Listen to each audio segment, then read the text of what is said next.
Hero Alam ভাইয়ের বিপক্ষে ছিলাম, আজকে হিরো আলম ভাইয়ের সামনে এসে বলতেছি হিরো আলম ভাইয়ের পক্ষে থেকে আগামী দিনে প্রত্যেকটা আন্দোলন সংগ্রামে আমি অংশগ্রহণ করবো। আগামী দিনে এগিয়ে যাবো। ভাই আপনি আমাকে ক্ষমা করে দিলেন, আমি আসলে আপনাকে নিয়ে অনেক কথা বলেছি, কিন্তু আজকে বুঝতে পেরেছি আলম ভাই সত্যিকারের মানুষ। উনার যে হৃদয় দিয়েছে আল্লাহ, এই হৃদয় বাংলাদেশের কোন রাজনীতিবিদ নেতার নাই। আজকে আলম ভাইয়ের বিরুদ্ধে কথা বলার পরে আলম ভাইয়ের অফিসে আমি আসতে পেরে নিজেকে ধন্য মনে করছি। এ হচ্ছে বাংলার নেতা। আগামী দিনে আলম ভাই হবে মুসলিম জনতার জননেতা। সে আশা আকাঙ্ক্ষার লালিত স্বপ্ন বুকে ধারণ করে আমি আজকে আলম ভাইয়ের কাছ থেকে বিদায় নিব ইনশাআল্লাহ।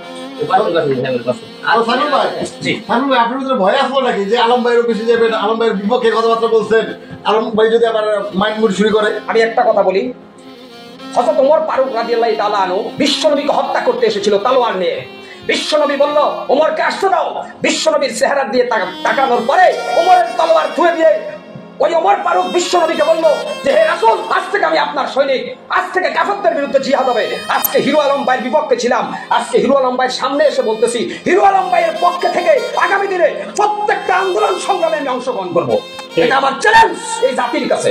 তো হিরো আলম ভাই, আপনার আসলে কেমন অনুভূতি হচ্ছে আসলে যে এমন একটা লোক যে আপনার বিপক্ষে ছিল, এখন এই যে আপনার মায়ের খাওয়ার পরে হলো আপনার পুরো পক্ষে এসে পড়েছে এবং আপনার সম্পর্কে ভালো ভালো বক্তব্য দিচ্ছে, তো সেই বিষয়টা নিয়ে যদি আপনি একটু বলতেন।